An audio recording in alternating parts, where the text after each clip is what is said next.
जय विश्वनाथ। वर्ष 2025 का अंतिम सप्ताह प्रारंभ हो चुका है और वर्ष 2026 का प्रथम सप्ताह जो रहेगा, ये पिछले वर्षों का भी ट्रेंड देखा गया है कि जो वर्षांत होता है, वर्ष का प्रारंभ होता है, उस समय बहुत बड़ी संख्या में लोग दर्शन करने के लिए श्रद्धालु उपस्थित होते हैं। आज भी बहुत बड़ी संख्या में लोग आ रहे हैं। कल ही से संख्या बढ़नी प्रारंभ हो गई थी। तो दिनांक 24 दिसंबर 2025 को मंदिर न्यास द्वारा निर्णय लिया गया था कि किसी प्रकार का विशेष सुविधा दिया जाना अथवा कोई प्रोटोकॉल के नाम पर चीज़ों का होना, स्पर्श दर्शन का कोई हट हो, तो इन चीज़ों को सदैव इसका सम्मान किया जाना संभव नहीं हो पाएगा। तो एक निर्णय लिया गया था कि अभी इसको फिलहाल के लिए स्थगित रखा जाए और जब भीड़ कम होगी उस समय हम लोग, जब श्रद्धालुओं की संख्या पुनः संयमान्य हो जाएगी, तो पुनः हम लोग उसमें देखेंगे क्या सुविधाएं दे सकते हैं। तो सामान्य निर्देश यही है कि जब भीड़ की अवस्था होगी उस समय कोई विशेष सुविधा दिया पाना संभव नहीं होगा। किस तरीके के दर्शन सिर्फ हो पाएंगे श्रद्धालुओं को?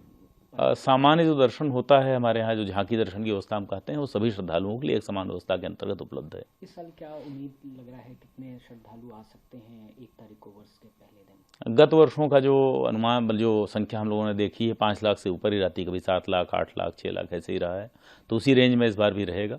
हालांकि महाकुंभ के बाद के से हम लोग देख रहे हैं श्रद्धालुओं की संख्या में पर्याप्त कमी आई है। लगभग 40% 50% संख्या कम है इस वर्ष भी, शेष सभी महीनों में। तो उसके अनुसार हो सकता है कि संख्या कम भी रहे।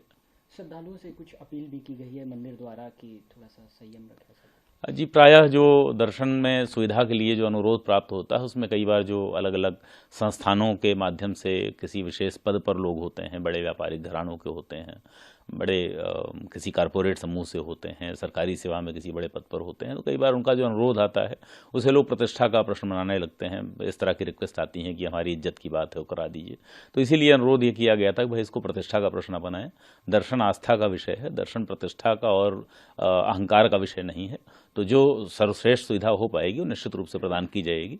लेकिन अगर कोई उस समय सुविधा नहीं दी जा पाती है तो सभी श्रद्धालुओं की जो सुरक्षा है, सुविधा है, उसका भी बहुत महत्व रखा जाना चाहिए और सभी की सुविधा के साथ दर्शन हो सकें, सभी श्रद्धालुओं की भावना का सम्मान हो सके, इसमें मंदिर न्यास का सभी लोग सहयोग करें, यह लोगों से अपील की गई है।